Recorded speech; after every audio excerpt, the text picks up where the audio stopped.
The Hellbenders, 1967, isn't your typical spaghetti western. It's a gritty, unrelenting descent into the dark soul of post-Civil War obsession. Directed by Sergio Corbucci, this film grips you from the first scene and doesn't let go. Colonel Jonas, a fanatical Confederate officer, is on a delusional mission to reignite the South's lost cause. But instead of glory, what unfolds is a slow, haunting unraveling of family, loyalty, and sanity. Tarantino admires this one not just for its brutal realism, but for how it subverts Western tropes. The film strips away the glamour of heroism, replacing it with desperation and madness. Its dusty landscapes, eerie silences, and cold-blooded violence build a world where redemption feels impossible. And that's what makes it unforgettable. Every character is flawed, every choice morally murky, and the result is a film that feels like a punch to the gut. Tarantino's list isn't about popular opinion. It's about westerns that push boundaries. The Hellbenders does exactly that. It matters because it dares to be uncomfortable, and that's where real cinema lives. Winchester 73, 1950, is more than a western. It's a journey through obsession, vengeance, and fate, all wrapped around a single legendary rifle. Directed by Anthony Mann and starring James Stewart in a groundbreaking role, the film redefined what the genre could be. Tarantino considers this a cornerstone of Western cinema because it introduced psychological depth to characters who were once painted in black and white.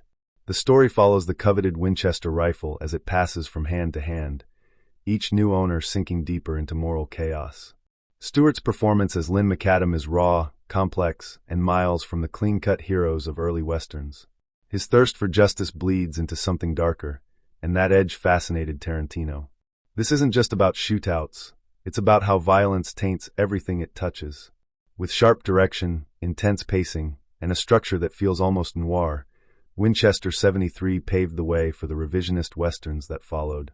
Tarantino doesn't just admire it, he builds on it. This film matters because it dared to tell a western story like a tragedy, and that's what made it timeless. Django, 1966, isn't just a western. It's a revolution loaded in a coffin and dragged across the mud. Directed by Sergio Corbucci, Django is grim, gritty, and unapologetically violent, exactly why Tarantino reveres it. Franco Nero's Django walks into frame like death incarnate, dragging a coffin behind him through a town torn by racial hatred and greed. What's inside that coffin? Only the most iconic reveal in spaghetti western history. With its bleak tone and body-strewn showdowns, Django stripped the western genre of its romance and showed the world its brutal, blood-soaked underbelly. Tarantino didn't just admire the film. He honored it with Django Unchained, a spiritual successor that borrowed its name and fearless soul. The film's raw portrayal of justice and vengeance, underscored by Luis Bacalov's unforgettable score, is Western opera at its most savage. Corbucci dared to challenge the myth of the heroic cowboy and replaced it with something darker, more real. Django matters because it changed the rules, and Tarantino, the ultimate student of cinema, never forgot the lesson. Navajo Joe, 1966, is a brutal, stylish punch to the Western genre's face, and exactly the kind of wild ride Tarantino lives for. Directed by Sergio Corbucci and starring Burt Reynolds in one of his earliest roles, the film flips the script by putting a Native American hero at the center of the story. Joe isn't a stoic stereotype, he's a vengeful force of nature, hunting down scalp hunters who slaughtered his tribe.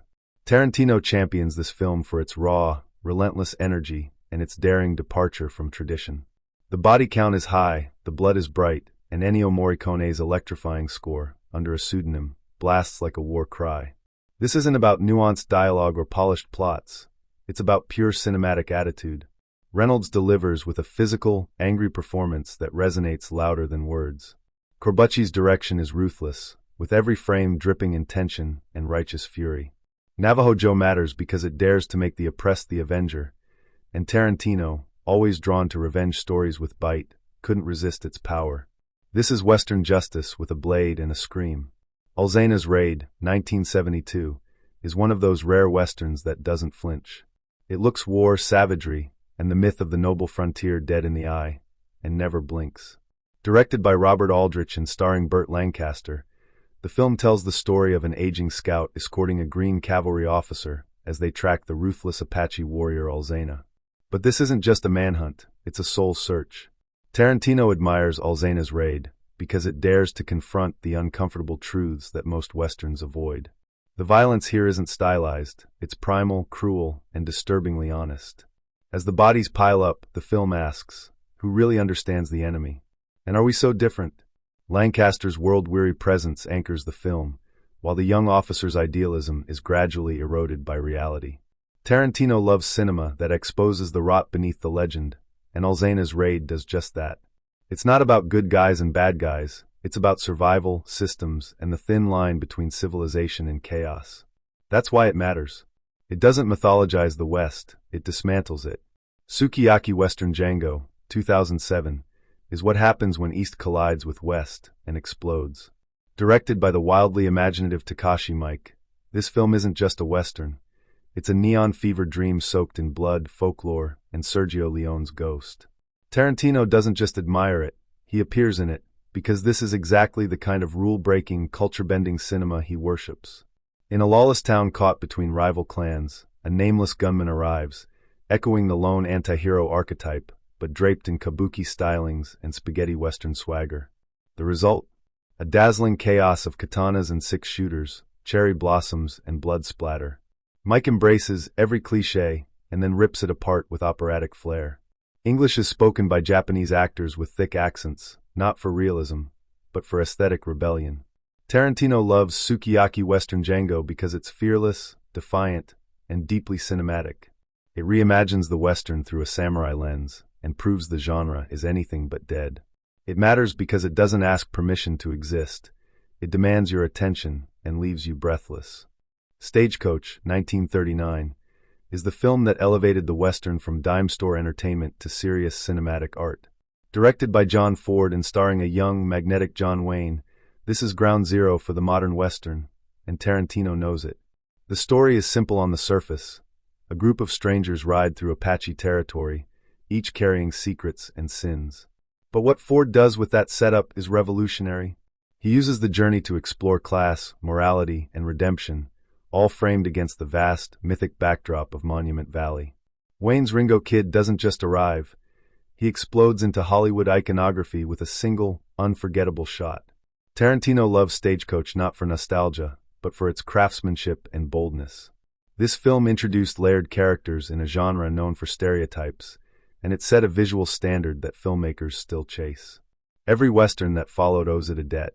It matters because it defined the genre and then transcended it. Tarantino doesn't see Stagecoach as old school, he sees it as eternal. The ride may be vintage, but the impact? Still thunderous. Little Big Man, 1970, is a Western that flips the genre on its head and then burns the myth to the ground. Directed by Arthur Penn and starring Dustin Hoffman, this film is part satire, part tragedy, and all guts. Through the eyes of Jack Crabb, a 121-year-old man recounting his life, we witness a panoramic deconstruction of the American West. Tarantino admires Little Big Man for its boldness, its refusal to paint cowboys as heroes and Native Americans as villains. Instead, it tears into Manifest Destiny, U.S. militarism, and the sanitized version of frontier history fed to generations. Hoffman disappears into his role, transforming as the story moves from wild comedy to devastating realism. The massacre scenes aren't just violent, they're indictments. And then there's Chief Dan George, whose quiet wisdom steals every scene. Tarantino values films that challenge the narrative, and Little Big Man does exactly that. It matters because it dares to laugh at the lie, mourn the truth, and still tell one hell of a story.